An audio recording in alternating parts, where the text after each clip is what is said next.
Assalomu alaykum, hurmatli baliq ishqibozlari. Akalar, maslahatinglar kerak. Mana shu hudud shu 3 gektarcha chiqadi. Shu hududga shuncha baliq tashlaganmiz. 70 mingda 100 grammlik balig'imiz bor. Hozir bu ko'pmi bu hududga? Buni ko'chirish kerakmi boshqa joyga? Bir tushunadigan, biladiganlar bo'lsa bir aytib o'ringlar. Baliqlarimiz lekin sog'lom, yaxshi holatda. Mana yem suv gradus harorati 18,5 gradus. Yemlayapmiz.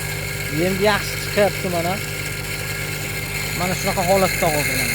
Ko'rib turibsizlar mana. Yaqinlashtirib ko'rsataman. Mana. Shunaqa holatda juda ham qilish lekin. Nima deysizlar, shuni boshqa ko'llarga ko'chirib yuborish kerakmi?